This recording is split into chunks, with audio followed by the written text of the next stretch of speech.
हाँ तो नमस्कार प्यारे छात्रों, कैसे हो आप लोग। आई होप कि आप सब मस्त होंगे। सो हंसते रहे, मुस्कुराते रहे, स्वस्थ रहे और मस्त रहे। तो प्यारे छात्रों, आज के क्लास में हम करने वाले हैं क्या करने वाले हैं मेरे भाई, साइंस समाधान यूट्यूब चैनल जो आप अभी देख रहे हैं, इस पर आपको 10th हिंदी का वीवीआई ऑब्जेक्टिव क्वेश्चन करने वाले हैं और लगभग 47 ऑब्जेक्टिव क्वेश्चन करने वाले हैं। ठीक मेरे भाई, तो चलो आप लोगों का ज़्यादा टाइम नहीं ले और आपके क्लास को स्टार्ट करते हैं। ठीक, पहला क्वेश्चन देखें। तो पहला क्वेश्चन देखिए क्या कह रहा है। पहला क्वेश्चन आपका कह रहा है कि श्रम विभाजन और जाति प्रथा शीर्षक पाठ किस पुस्तक से लिया गया है। श्रम विभाजन और जाति प्रथा पाठ जो है यह एनिहिलेशन ऑफ कास्ट पुस्तक से लिया गया है। ठीक, तो यहाँ पर ऑप्शन नंबर ख आपका सही आंसर हो जाएगा। अगला क्वेश्चन पर चलें। अगला क्वेश्चन देखिए क्या कह रहा है। अगला क्वेश्चन आपका कह रहा है कि श्रम विभाजन और जाति प्रथा के लेखक हैं। श्रम विभाजन और जाति प्रथा के लेखक मेरे भाई भीमराव अंबेडकर है। कौन है? भीमराव अंबेडकर है। ऑप्शन नंबर ख यहाँ पर आपका करेक्ट आंसर हो जाएगा, यानी कि सही आंसर हो जाएगा। अगला क्वेश्चन पर चलें। तो अगला क्वेश्चन अब देखिए क्या कह रहा है। अगला क्वेश्चन आपका कह रहा है कि भीमराव अंबेडकर की दृष्टि से लोकतंत्र के लिए क्या आवश्यक है। तो भीमराव अंबेडकर की दृष्टि से लोकतंत्र के लिए जो आवश्यक चीज़ है वो क्या है कि लोगों में पारंपरिक श्रद्धा एवं सम्मान का भाव हो। क्या हो? लोगों में पारंपरिक श्रद्धा एवं सम्मान का भाव हो। ऑप्शन नंबर घ यहाँ पर आपका सही आंसर हो जाएगा। अगला क्वेश्चन पर चलें। अगला क्वेश्चन देखिए क्या कह रहा है। अगला क्वेश्चन आपका कह रहा है कि जाति प्रथा का दूषित सिद्धांत क्या है। जाति प्रथा का दूषित सिद्धांत है कि मेरे भाई गर्भाधारण के समय से ही इसमें मनुष्य का पेशा निर्धारित कर दिया जाता है। यही क्या है? जाति प्रथा का दूषित सिद्धांत है, यानी कि ऑप्शन नंबर ग यहाँ पर आपका सही आंसर हो जाएगा। अगला क्वेश्चन पर चलें। तो अगला क्वेश्चन देखो क्या कह रहा है। अगला क्वेश्चन आपका कह रहा है कि बुद्धिज्म एवं कम्युनिज्म के लेखक हैं। बुद्धिज्म एवं कम्युनिज्म के लेखक कौन है मेरे भाई, सो पूछ रहा है। तो बुद्धिज्म एवं कम्युनिज्म के लेखक जो है भीमराव अंबेडकर जी है। कौन है? भीमराव अंबेडकर जी है, यानी कि यहाँ पर भी आपका ऑप्शन नंबर ग आपका सही आंसर है। अगला क्वेश्चन पर चलें। अगला क्वेश्चन आपका क्या कह रहा है, सो देखिए अगला क्वेश्चन आपका कह रहा है कि उच्चतर शिक्षा के लिए भीमराव अंबेडकर किस देश में गए। उच्चतर शिक्षा के लिए भीमराव अंबेडकर इंग्लैंड में गए थे। कहाँ गए थे? इंग्लैंड गए थे, यानी कि ऑप्शन नंबर क यहाँ पर आपका सही आंसर हो जाएगा। अगला क्वेश्चन पर चलें। अगला क्वेश्चन देखो मेरे भाई क्या कह रहा है। अगला क्वेश्चन आपका कह रहा है कि जाति पातिक तोरक मंडल का वार्षिक सम्मेलन किस वर्ष हुआ था। जाति पातिक तोरक मंडल का वार्षिक सम्मेलन 1936 ईस्वी में हुआ था। कब हुआ था मेरे भाई? 1936 ईस्वी में हुआ था, यानी कि यहाँ पर भी आपका ऑप्शन नंबर ख सही आंसर है। अगला क्वेश्चन पर चलें। तो अगला क्वेश्चन अब देखो मेरे भाई क्या कह रहा है। अगला क्वेश्चन आपका कह रहा है कि अंबेडकर जी ने भारत की बेरोजगारी का प्रमुख एवं प्रत्यक्ष कारण किसे माना है। भीमराव अंबेडकर भारत के बेरोजगारी का प्रमुख एवं प्रत्यक्ष कारण जाति प्रथा को माना है। किसे माना है मेरे भाई? जाति प्रथा को माना है। ऑप्शन नंबर क यहाँ पर आपका सही आंसर है। अगला क्वेश्चन पर चलते हैं। अगला क्वेश्चन आपका कह रहा है कि सभ्य समाज की आवश्यकता क्या है। सभ्य समाज की आवश्यकता श्रम विभाजन है। क्या है? श्रम विभाजन है। ऑप्शन नंबर क यहाँ पर भी आपका सही आंसर है। अगला क्वेश्चन पर चलते हैं। अगला क्वेश्चन आपका क्या कह रहा है भाई मेरे, देखो अगला क्वेश्चन आपका कह रहा है कि हु आर शुद्राज किसकी रचना है। हु आर शुद्राज भीमराव अंबेडकर की रचना है। किसकी रचना है? भीमराव अंबेडकर की रचना है। ऑप्शन नंबर ग यहाँ पर आपका सही आंसर है। अगला क्वेश्चन पर चलें। अगला क्वेश्चन बड़ा ही मस्त क्वेश्चन है कि बाबा साहेब अम्बेडकर संपूर्ण वाङ्मय भारत सरकार के कल्याण मंत्रालय द्वारा कितने खंडों में प्रकाशित हुआ है। 21 खंडों में प्रकाशित हुआ है। कितने खंडों में प्रकाशित हुआ है मेरे भाई? 21 खंडों में। बाबा साहेब अम्बेडकर संपूर्ण वाङ्मय जो है वो 21 खंडों में प्रकाशित हुआ है, यानी कि यहाँ पर ऑप्शन नंबर घ आपका सही आंसर हो जाएगा। अगला क्वेश्चन आप चलते हैं। अगला क्वेश्चन आपका क्या करें, सो देखिए कह रहा है कि बुद्ध, कबीर और ज्योतिबा फुले किसके चिंतन में रचनात्मक कथा के प्रेरक व्यक्ति रहे हैं। तो बुद्ध, कबीर और ज्योतिबा फुले भीमराव अंबेडकर के चिंतन और रचनात्मक प्रेरक व्यक्ति रहे हैं। ऑप्शन नंबर क यहाँ पर आपका सही आंसर है। अगला क्वेश्चन पर चलें। तो अगला क्वेश्चन देखो क्या कह रहा है।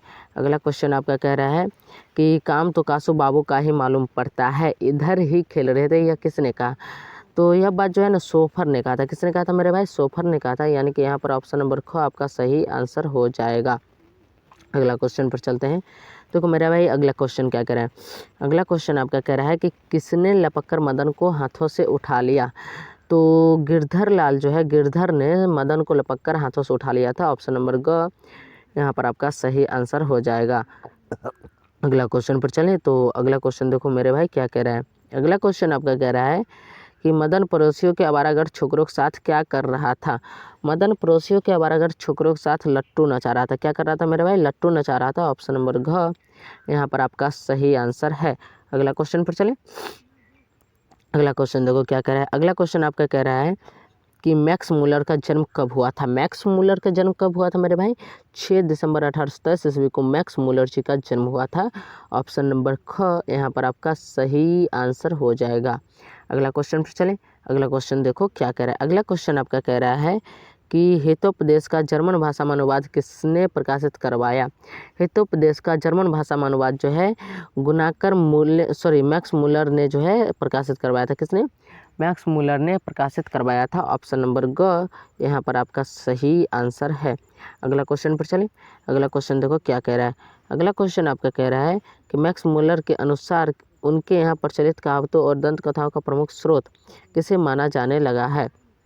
मैक्स मूलर के अनुसार उनके यहाँ प्रचलित कहावतों और दंत कथाओं का प्रमुख स्रोत जो है बौद्ध धर्म को माना जाने लगा है। किसको माना जाने लगा है मेरे भाई? बौद्ध धर्म को, यानी कि ऑप्शन नंबर घ यहाँ पर आपका सही आंसर हो जाएगा। अगला क्वेश्चन पर चलें। अगला क्वेश्चन आपका कह रहा है कि दैवत विज्ञान का अर्थ क्या है। दैवत विज्ञान का अर्थ है देव विज्ञान। क्या है मेरे भाई? देव विज्ञान दैवत विज्ञान का अर्थ है। ऑप्शन नंबर क यहाँ पर आपका सही आंसर हो जाएगा। अगला क्वेश्चन पर चलते हैं। अगला क्वेश्चन आपका कह रहा है कि भीमराव अंबेडकर के विख्यात भाषण एनिहिलेशन ऑफ कास्ट का हिंदी रूपांतरण किसने किया था। लालय सिंह यादव ने। किसने किया था मेरे भाई? लालय सिंह यादव ने। ऑप्शन नंबर ख आपका सही आंसर हो जाएगा। अगला क्वेश्चन पर चलें। अगला क्वेश्चन आपका कह रहा है कि the rise and fall of the Hindu women किसकी रचना है। The rise and fall of the Hindu women जो है वो भीमराव अंबेडकर की रचना है। किसकी रचना है मेरे भाई? भीमराव अंबेडकर की रचना है। यहाँ पर ऑप्शन नंबर घ आपका सही आंसर हो जाएगा। अगला क्वेश्चन पर चलते हैं। अगला क्वेश्चन देखिए क्या कह रहा है। अगला क्वेश्चन आपका कह रहा है कि विष के दांत कहानी का प्रमुख पात्र कौन है। विष के दांत कहानी का प्रमुख पात्र खोखा है। कौन है मेरे भाई? खोखा है। ऑप्शन नंबर ग यहाँ पर आपका सही आंसर हो जाएगा। अगला क्वेश्चन पर चलें। अगला क्वेश्चन आपका क्या कह रहा है। सो देखिए कह रहा है कि महारानी विक्टोरिया के द्वारा किसे नाइट की उपाधि प्रदान की गई थी। महारानी विक्टोरिया के द्वारा मैक्स मूलर को नाइट की उपाधि प्रदान की गई थी। ऑप्शन नंबर ख यहाँ पर आपका सही आंसर हो जाएगा। अगला क्वेश्चन पर चलें। अगला क्वेश्चन आप देखिए क्या कह रहा है। अगला क्वेश्चन आपका कह रहा है कि भारत से हम क्या सीखे पाठ गद्य की कौन सी विधा है। भारत से हम क्या सीखे पाठ जो है गद्य की भाषण है। क्या है? भाषण है। ऑप्शन नंबर क यहाँ पर आपका सही आंसर हो जाएगा। अगला क्वेश्चन पर चलें। अगला क्वेश्चन आप देखिए क्या कह रहा है कि मैक्स मूलर के पिता का नाम क्या था। मैक्स मूलर के पिता का नाम विल्हेम मूलर था। क्या था मेरे भाई? विल्हेम मूलर था। ऑप्शन नंबर ग यहाँ पर आपका सही आंसर हो जाएगा। अगला क्वेश्चन पर चलें। अगला क्वेश्चन आपका क्या कह रहा है। सो देखिए अगला क्वेश्चन कह रहा है कि कंठ और केन का जर्मन भाषा में किसने अनुवाद किया। कंठ और केन का जर्मन भाषा में अनुवाद जो है वो किसने किया था? मैक्स मूलर ने किया था। किसने किया था मेरे भाई? मैक्स मूलर ने किया था। ऑप्शन नंबर घ यहाँ पर आपका सही आंसर हो जाएगा। अगला क्वेश्चन पर चलें। अगला क्वेश्चन आपका क्या कह रहा है। सो देखिए कह रहा है कि मैक्स मूलर ने सर्वविध संपदा और प्राकृतिक सौंदर्य से परिपूर्ण किस देश को माना है। मैक्स मूलर ने सर्वविध संपदा और प्राकृतिक सौंदर्य से परिपूर्ण जो है वो भारत को माना है। किसे माना है मेरे भाई? भारत को। ऑप्शन नंबर ग में आपको भारत लिखा है। ठीक। अगला क्वेश्चन पर चलें। अगला क्वेश्चन देखो क्या कह रहा है। कह रहा है कि निम्न में से कौन पड़ोसियों के आवारागढ़ छोकरों के साथ लट्टू नचा रहा था। तो मदन। कौन नचा रहा था? मदन। ऑप्शन नंबर ग यहाँ पर आपका सही आंसर हो जाएगा। अगला क्वेश्चन देखो क्या कह रहा है। अगला क्वेश्चन आपका कह रहा है कि अगला क्वेश्चन एक सेकंड मेरे भाई थोड़ा सा यहाँ पर जो है थोड़ा सा, हाँ कौन सा क्वेश्चन था? ये वाला 29 नंबर क्वेश्चन ना था। तो देखो मेरे भाई 29 नंबर क्वेश्चन क्या कह रहा है। ये तो हो गया 28। अब 29 नंबर क्वेश्चन पर चलते हैं ना। 29 नंबर क्वेश्चन आपका कह रहा है कि सेन साहब की कितनी लड़कियां थे। सेन साहब की 5 लड़कियां थी। कितनी लड़कियां थी मेरे भाई? 5 लड़कियां थी। ऑप्शन नंबर ग यहाँ पर आपका सही आंसर हो जाएगा। अगला क्वेश्चन पर चलें। अगला क्वेश्चन आपका कह रहा है कि भाईचारे का दूसरा नाम क्या है। भाईचारे का दूसरा नाम लोकतंत्र है। क्या है मेरे भाई? लोकतंत्र है। ऑप्शन नंबर ख यहाँ पर आपका सही आंसर हो जाएगा। अगला क्वेश्चन पर चले। अगला क्वेश्चन आपका कह रहा है कि झोपड़ी और महल की लड़ाई में अक्सर कौन जीतते हैं? महल वाले। कौन जीतते हैं? महल वाले। ऑप्शन नंबर क यहाँ पर आपका सही आंसर हो जाएगा। अगला क्वेश्चन पर चले। अगला क्वेश्चन देखिए क्या कह रहा है। अगला क्वेश्चन आपका कह रहा है कि मदन है। मदन कौन है मेरे भाई? मदन जो है ना वो किरानी का बेटा है। किसका बेटा है? किरानी का बेटा है। ऑप्शन नंबर घ यहाँ पर आपका सही आंसर हो जाएगा। अगला क्वेश्चन पर चले। तो अगला क्वेश्चन देखिए आपका कह रहा है कि गिरधर लाल है, यानी कि गिरधर लाल कौन है? तो गिरधर लाल जो है वो मदन का पिता है। कौन है मेरे भाई? मदन का पिता है। ऑप्शन नंबर ग यहाँ पर आपका सही आंसर हो जाएगा। अगला क्वेश्चन पर चले। अगला क्वेश्चन देखो क्या कह रहा है।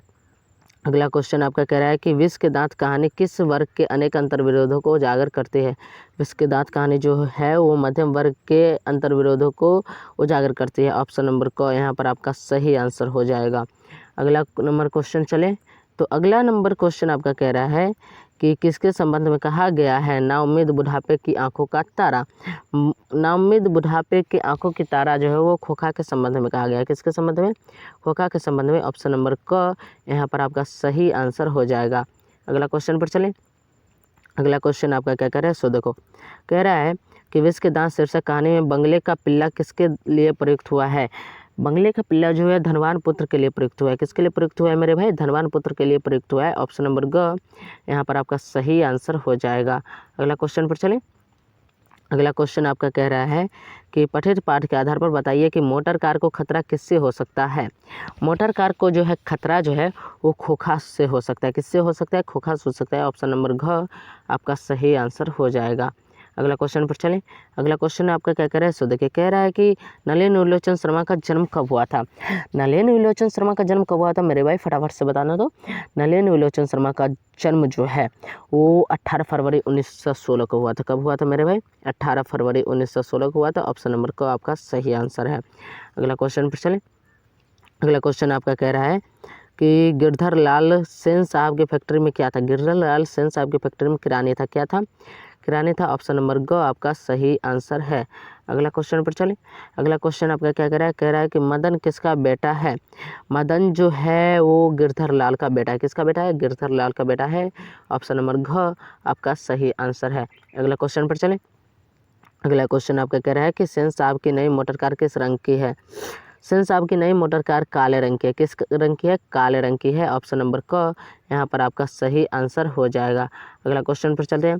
अगला क्वेश्चन देखिए क्या कह रहा है। कह रहा है कि नृवंश विद्या का संबंध किससे है? नृवंश विद्या का संबंध जो है वो मानव विज्ञान से है। किससे है मेरे भाई? मानव विज्ञान से है। ऑप्शन नंबर ग आपका सही आंसर हो जाएगा। ठीक। अगला क्वेश्चन पर चलें। अगला क्वेश्चन देखिए क्या कह रहा है। अगला क्वेश्चन कह रहा है कि वारेन हेस्टिंग्स था भारत का गवर्नर जनरल। वारेन हेस्टिंग्स कौन था? भारत का गवर्नर जनरल। अगला क्वेश्चन पर चलें। अगला क्वेश्चन क्या कह रहा है कि दारिस क्या है? क्या कह रहा है? दारिस क्या है? दारिस मेरे भाई प्राचीन कालीन सोने का सिक्का है। क्या है? प्राचीन कालीन सोने का सिक्का है। ऑप्शन नंबर ख यहाँ पर आपका सही आंसर हो जाएगा। अगला क्वेश्चन पर चलते हैं। अगला क्वेश्चन देखो क्या कह रहा है। अगला क्वेश्चन आपका कह रहा है कि शाहनामा का रचनाकाल है। शाहनामा का रचनाकाल 10वीं से 11वीं सदी है। कौन सी सदी है? 10वीं से 11वीं सदी शाहनामा का रचनाकाल है, यानी कि ऑप्शन नंबर ख यहाँ पर आपका सही आंसर है। अगला क्वेश्चन पर चलें। अगला क्वेश्चन देखिए क्या कह रहा है कि प्रत्न मानव का अर्थ है। प्रत्न मानव का क्या अर्थ है? प्रत्न मानव का अर्थ है प्राचीन मानव। क्या अर्थ है मेरे भाई? प्राचीन मानव। ऑप्शन नंबर ग यहाँ पर आपका सही आंसर हो जाएगा। अगला नंबर क्वेश्चन पर चलें। अगला नंबर क्वेश्चन आपका कह रहा है कि वारेन हेस्टिंग्स कहाँ का गवर्नर जनरल था? वारेन हेस्टिंग्स भारत का गवर्नर जनरल था। कहाँ का गवर्नर जनरल था? भारत का, यानी कि ऑप्शन नंबर ख आपका सही आंसर है। अगला क्वेश्चन पर चलें। तो अगला जो है क्वेश्चन ख़त्म हुआ मेरे भाई। और थोड़ा सा आपसे छोटा सा निवेदन है कि आप चैनल पर नए हो तो भाई चैनल को सब्सक्राइब जरूर कर लीजिएगा। ये आपका अपना यूट्यूब चैनल है मेरे भाई, तो आप इस चैनल को सब्सक्राइब जरूर कर लीजिए। ठीक। बाकी मिलते हैं नेक्स्ट क्लास में। तब तक के लिए हंसते रहिए, मुस्कुराते रहिए, स्वस्थ रहिए और मस्त रहिए। जय हिंद, जय भारत, वंदे मातरम।